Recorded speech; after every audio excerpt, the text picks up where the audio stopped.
నిన్న ఎవరైతే YSR Congress party social media కార్యకర్త కేసులో హైకోర్టు అడిగితే అబ్బెబ్బే మేము ఎవరిని అరెస్ట్ చేయలేదన్నారు. లేదు పట్టుకెళ్ళారండి, చివరికి పోలీస్ స్టేషన్కి వెళ్ళి కంప్లైంట్ ఇస్తే లేదు లేదు అని చెప్పి ఇదే దాంట్లో ఎక్కడుందా ఏ కంప్లైంట్ తీసుకున్నారంటే జనరల్ ఏలు రాసామండి అంటే మరి ఎఫ్ఐఆర్ ఏదని అడిగింది కోర్టు.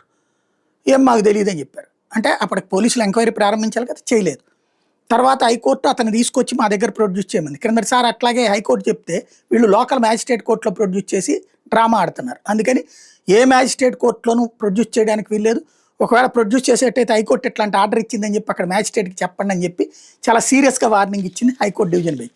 దాంతో సచ్చినట్టు నేను చెప్పాల్సి వచ్చింది. నేను అయినా కూడా 5గురు ఎవరో గంజాయి తాగుతున్నారట. ఆ తాగుతున్న వాళ్ళతో పాటు వాళ్ళని ఎక్కడ కొన్నారయ్యా మీరు అని అడిగితే ఒక అతని పేరు చెప్పారట. అతన్ని అడిగితే ఇతని పేరు చెప్పాడట. కారులో ఉండగా పట్టుకుని అరెస్ట్ చేసి ఇతని దగ్గర కేజీన్నర గంజాయి స్వాధీనం చేసుకున్నామని చెప్పేసి ఎఫ్ఐఆర్ కట్టి ఆ మిగతా 5గురు నిందితులతో పాటు ఇతను 6వ నిందితుడిగా పెట్టి కోర్టులో ప్రొడ్యూస్ చేస్తే మ్యాజిస్ట్రేట్ ఒప్పుకోలేదు.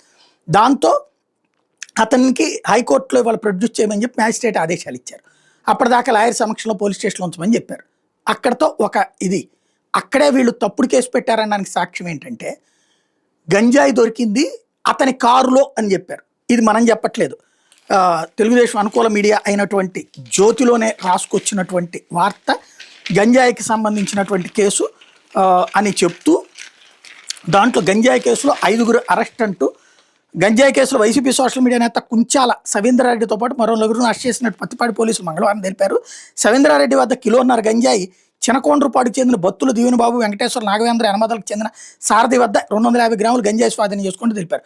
చినకొండ్రుపాడు పొలాల్లో గంజాయి వినియోగం మీద అందిన సమాచారంతో సోమవారం పోలీసులు దాడి చేశారు.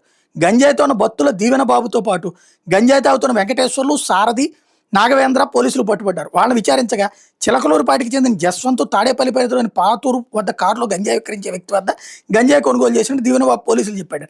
దీంతో పోలీసులు ప్రాతూరు వద్దకు వెళ్తే కారులోనే సవీంద్రారెడ్డిని దీవెనబాబు గుర్తించడంతో అతన్ని అదుపులో తీసుకున్నారు. కారులో కిలోన్నర గంజాయిని స్వాధీనం చేసుకుని సవీంద్రారెడ్డి పత్తిపాడు పోలీస్ స్టేషన్ తరలించారట.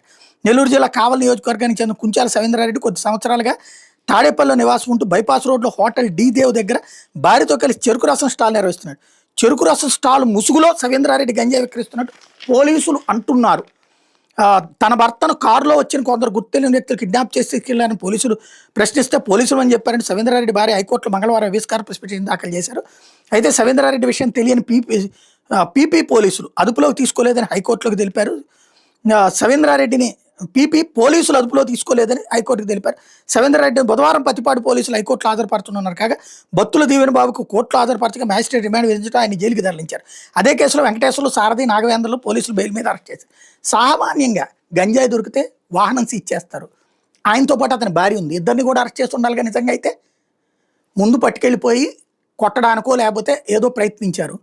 ఈలోపు హెబియస్ కార్పస్ పిటిషన్ వేసేటప్పటికి కోర్టు సీరియస్ అయ్యేటప్పటికి దాన్ని కాస్త దాచేయడానికి గంజాయి కేసు పెట్టారు. మనం ప్రజాస్వామ్యంలో ఉన్నామా, నిరంకుశత్వంలో ఉన్నామా? చివరికి పోలీసులు దొంగ కేసులు పెడతారా? ఈగిల్ టీం ఏమైపోయింది? ఈగిల్ టీం ఫెయిల్ అయింది. ఇక్కడ గంజాయి కేజీన్నర గంజాయి పోలీసులు పట్టుకున్నారు అక్కడ.